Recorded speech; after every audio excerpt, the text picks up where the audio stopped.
ಆಮೇಲೆ ಅವ್ರ ಮೇಲೆ ಇವಾಗ FIR ಹಾಕ್ತೀನಿ, ಅವ್ರ ಮೇಲೆ ಇಂಥ ಆರೋಪ ಇದೆ ಅಂತಾರಲ್ಲ ಸರ್. ನಿಮ್ಮ ಸರ್ಕಾರ ಬಂದು 1 ವರ್ಷ 5 ತಿಂಗಳಾಯಿತು. ಬಿಟ್ಕಾಯಿನ್ ಅಂತಂದಿದ್ರಿ, PSI ಹಗರಣ ಅಂತೇಳಿದ್ರಿ, 40% ಅಂದ್ರಿ, PCM ಅಂತಂದ್ರಿ, ತರಾವರಿ ಆರೋಪ ಮಾಡ್ತಿದ್ರಲ್ಲ ಸರ್. 1 ವರ್ಷ 5 ತಿಂಗಳಾದ್ರೂ ಕೂಡ ನಿಮ್ಮ ಸರ್ಕಾರದ ಯೋಗ್ಯತೆಗೆ ಒಂದು ಸಣ್ಣ ಸಾಕ್ಷ್ಯಾಧಾರವನ್ನು ಹುಡುಕೋಕ್ಕಾಗಿಲ್ಲ. ಇಲ್ಲಿವರೆಗೆ ಏನು ಮಾಡ್ತಿದ್ರಿ ನೀವು? ಏನು ಕೆಲಸ ಮಾಡ್ತಿದ್ರಿ ಹೇಳಿ?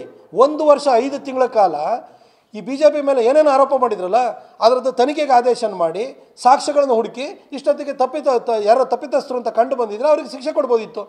ಇವತ್ತು ನಿಮ್ಮ ಮೇಲೆ ಆರೋಪ ಬಂದಿದೆ, ನಿಮ್ಮ ಸರ್ಕಾರ ಅಲ್ಗಾಡ್ತಿದೆ ಅಂತ ಏನು ಹೆದರಿಸ್ತಾ ಇದ್ದೀರಾ? ನಿಮ್ಮ ಮೇಲೆ ಮಾಡ್ತೀವಿ, ಎನ್ಕ್ವೈರಿ ಮಾಡ್ತೀವಿ ಅಂತ.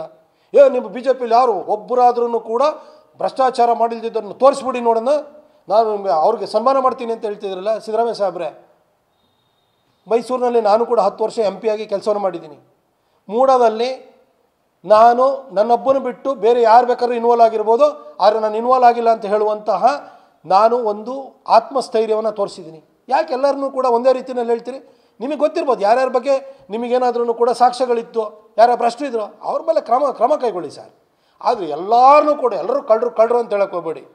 ಒಳ್ಳೆಯವರು ಇದ್ದೀವಿ, ಒಳ್ಳೆ ಕೆಲಸವನ್ನು ಮಾಡಿದ್ದೀವಿ. ಮೈಸೂರಿನ ಜನರು ಸೇವೆ ಮಾಡಿದ್ರು, ಬೇರೆ ಬೇರೆ ರಾಜ್ಯದಲ್ಲಿ ಬೇರೆ ಬೇರೆ ಅನ್ನೋದು ಪ್ರಾಮಾಣಿಕವಾಗಿ ಕೆಲಸ ಮಾಡಿದಂಥವ್ರು ಭಾಳಷ್ಟು ಜನ ಇದ್ದಾರೆ. ದಯವಿಟ್ಟು ಎಲ್ಲರ ಬಗ್ಗೆಯೂ ಕೂಡ ಸಾರಾಸಗಟ್ಟಾಗಿ ನೀವೆಲ್ಲರೂ BJPಲಿರೋರೆಲ್ಲ ಅಪ್ರಾಮಾಣಿಕರು ಅಂತೇಳಿ ಹೇಳಿ ನಿಮ್ಮ ಅಪ್ರಾಮಾಣಿಕತೆಯನ್ನು ನೀವು ಎಸಗಿರುವಂಥ ಅಕ್ರಮವನ್ನು ಮುಚ್ಕೊಳ್ಳಿಕ್ಕೆ ದಯವಿಟ್ಟು ಈ ಥರ ಹೇಳಕ್ಕೆ ಹೋಗಬೇಡಿ. ಆಮೇಲೆ ಅವ್ರ ಮೇಲೆ ಇವಾಗ FIR ಹಾಕ್ತೀನಿ, ಅವ್ರ ಮೇಲೆ ಇಂಥ ಆರೋಪ ಇದೆ ಅಂತಾರಲ್ಲ ಸರ್. ನಿಮ್ಮ ಸರ್ಕಾರ ಬಂದು 1 ವರ್ಷ 5 ತಿಂಗಳಾಯಿತು. ಬಿಟ್ಕಾಯಿನ್ ಅಂತಂದಿದ್ರಿ, PSI ಹಗರಣ ಅಂತೇಳಿದ್ರಿ, 40% ಅಂದ್ರಿ, PCM ಅಂತಂದ್ರಿ, ತರಾವರಿ ಆರೋಪ ಮಾಡ್ತಿದ್ರಲ್ಲ ಸರ್. 1 ವರ್ಷ 5 ತಿಂಗಳಾದ್ರೂ ಕೂಡ ನಿಮ್ಮ ಸರ್ಕಾರದ ಯೋಗ್ಯತೆಗೆ ಒಂದು ಸಣ್ಣ ಸಾಕ್ಷ್ಯಾಧಾರವನ್ನು ಹುಡುಕೋಕ್ಕಾಗಿಲ್ಲ. ಇಲ್ಲಿವರೆಗೆ ಏನು ಮಾಡ್ತಿದ್ರಿ ನೀವು? ಏನು ಕೆಲಸ ಮಾಡ್ತಿದ್ರಿ ಹೇಳಿ?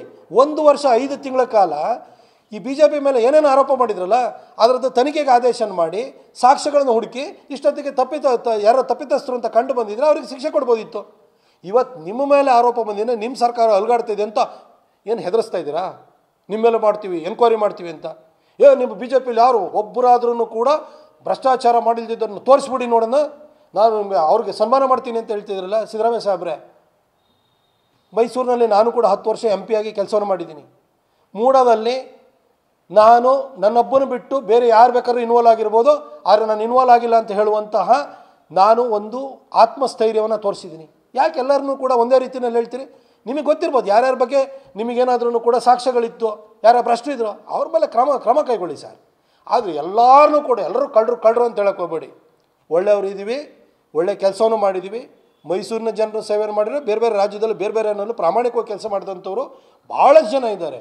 ದಯವಿಟ್ಟು ಎಲ್ಲರ ಬಗ್ಗೆಯೂ ಕೂಡ ಸಾರಾಸಗಟ್ಟಾಗಿ ನೀವೆಲ್ಲರೂ BJPಲಿರೋರೆಲ್ಲ ಅಪ್ರಾಮಾಣಿಕರು ಅಂತೇಳಿ ಹೇಳಿ ನಿಮ್ಮ ಅಪ್ರಾಮಾಣಿಕತೆಯನ್ನು ನೀವು ಎಸಗಿರುವಂಥ ಅಕ್ರಮವನ್ನು ಮುಚ್ಕೊಳ್ಳಿಕ್ಕೆ ದಯವಿಟ್ಟು ಈ ಥರ ಹೇಳಕ್ಕೆ ಹೋಗಬೇಡಿ.